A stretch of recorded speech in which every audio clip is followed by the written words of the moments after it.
Assalamualaikum warahmatullahi wabarakatuh. Waalaikumsalam.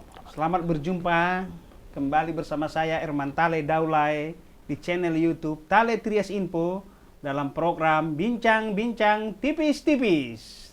Terkait tema pemindahan ibu kota negara, saya menghadirkan bintang tamu Sekjen Joko Mania, Bung Ahmad Gojali Arahap. Beliau ini juga sebelum duduk di panggung nasional menapak karir dari anak tangga terbawah. Beliau pernah menjadi PMI di Sumatera Utara, kemudian melenggang ke Ansor.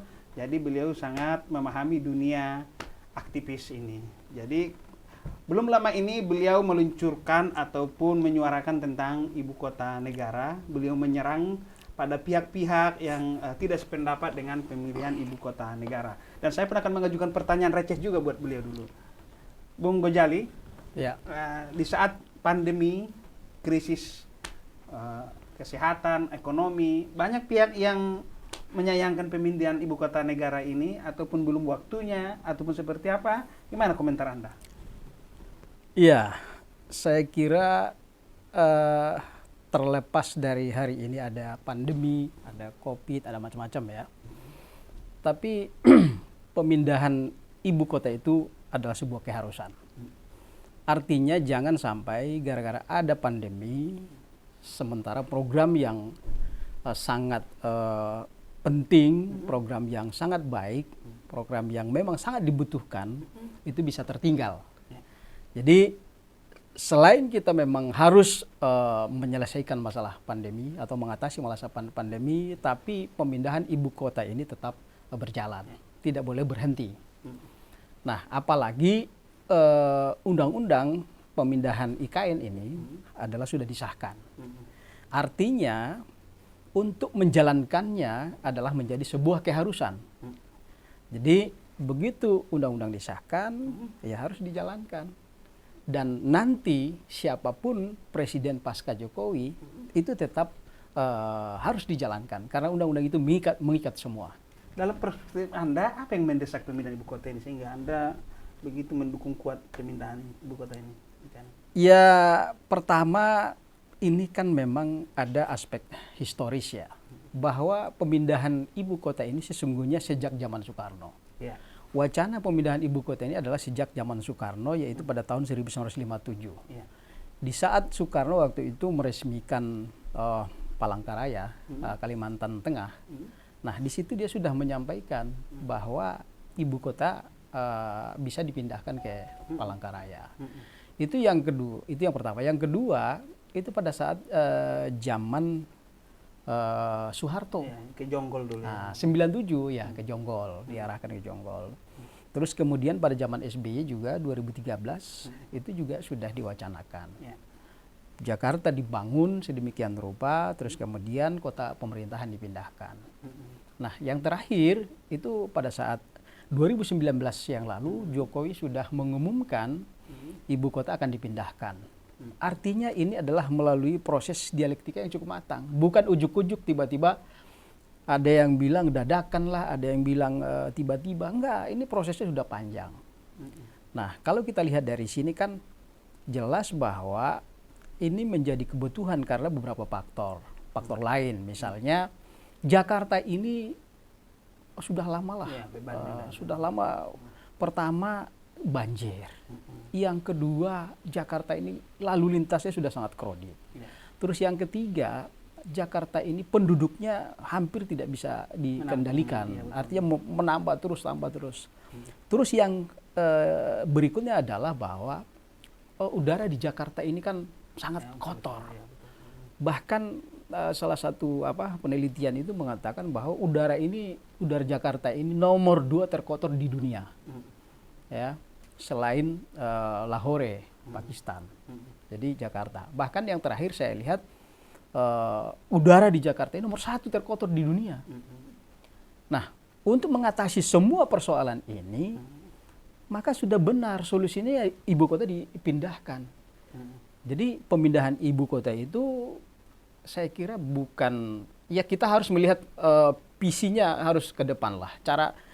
kacamata ini kacamata ke depan. Jangan pakai kacamata kuda. Ada kepentingan inilah, ada kepentingan bisnis, oligarki. Ya sudah itu selesailah. Itu saya kira pikiran-pikiran yang harus ditinggalkan dan dibuanglah jauh-jauh. Bagaimana Anda menyikapi tudingan dari pihak sebelah yang menolak pemindahan ibu kota negara ini? Ya itu kan sebetulnya kalau saya lihat itu hanya sekelompok kecil ya yang menolak itu. Dan mereka itu orang-orang yang selama ini memang berseberangan dengan pemerintah. Bahkan kalau kita lihat orang-orang yang belum move on karena kalah pada Pilpres 2019 lalu. Oh itu mungkin nggak lepas dari latar belakang itu. Nah, itu ada itunya. Yang kedua kalau kita lihat di DPR kan cuma satu-satunya PKS itu yang menolak. Dan PKS ini memakai politik standar ganda. Artinya dari awal mereka ikut dalam pembahasan, kunjungan ke daerah, semua mereka ikut. Begitu mau disahkan mereka protes. Setelah disahkan mereka protes. Dan mereka koar-koar, ini tidak sesuai dengan mekanisme lah, ini dadakan lah. Waktu pembahasan cuma 1 bulan lebih. Loh, ini bukan persoalan waktunya, tapi substansinya jalan nggak? Seluruh mekanisme yang ada di DPR sudah jalan. Ya kan? Toh setelah disahkan baru. Kenapa dari awal mereka tidak protes? Jangan mereka menjadi politisi-politisi yang munafik gitu loh. Di lingkungan Joko Mania ini gimana tentang ibu kota negara, diskusi-diskusi, kajian-kajian dilakukan untuk mendukung program pemerintah ini? Saya kira pemikiran dan pemahaman atau perspektif dari teman-teman yang ada di Jokowi Mania, baik di DPP maupun sampai ke cabang-cabang itu sama, bahwa pemindahan ibu kota ini adalah merupakan sebuah kebutuhan. Nah, untuk untuk menjawab tantangan yang ada di Jakarta dan tantangan yang ada di masa yang akan datang. Presiden Jokowi kan sudah jelas mengatakan bahwa kita akan membuat kota yang modern, ibu kota yang smart, ibu kota yang penuh dengan peradaban. Nah, saya kira memang ya Kalimantan ini tempatnya. Yang kedua, ini bagian dari pemerataan. Selama ini kan orang teriak-teriak bahwa pembangunan tidak merata, ekonomi tidak merata. Nah, ini adalah contoh yang menurut saya cukup baik yang dipertontonkan oleh Presiden Jokowi. Sekarang dia buat pemerataan, ibu kota dipindahkan. Harusnya semua berlapang dada dan semua harusnya menerima. Dan ini adalah legacy yang akan ditinggalkan oleh Jokowi. Saya kira kita harus siap untuk mendukung dengan masing-masing potensi yang ada. Iyalah, karena suatu daerah pun dibangun dengan utang, berarti daerah lain juga boleh-boleh aja dibangun dengan utang juga, ya kan? Oh iya, saya kira tidak ada masalah. Iya. Perlu juga menikmati juga kue pemerataan itu. Harus dinikmati, dan ini saya kira sudah saatnya lah. Ke depan, terakhir nih, apa yang dilakukan Jokowi Mania untuk ikut aktif dalam pengawalan pemindahan ibu kota negara ini? Mungkin apa ke lapangan atau melakukan kajian-kajian seperti apa, Bung Gojali? Oh ya, kita akan ikut berpartisipasi sepanjang dibutuhkan atau tidak, kita tetap akan berpartisipasi. Baik misalnya meyakinkan orang-orang yang belum punya perspektif yang sama, maupun nanti kita tentu pasti ke lapangan ya. Forum diskusi dan mengawal proses pemindahan ini, semoga berjalan dengan baik dan sesuai dengan apa yang dicita-citakan.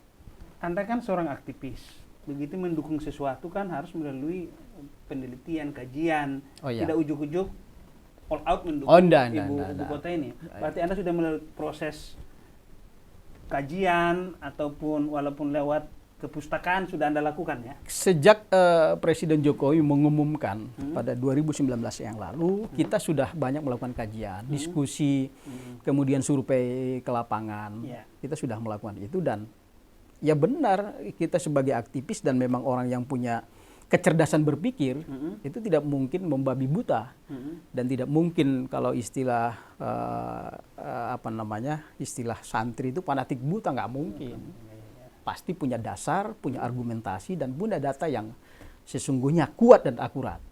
Maka, ya. Pemirsa Tale Trias Info, Demikian bincang-bincang tipis-tipis saya dengan Bung Ahmad Gojali Harahap, Sekjen Joko Mania. Assalamualaikum warahmatullahi wabarakatuh. Waalaikumsalam warahmatullahi wabarakatuh.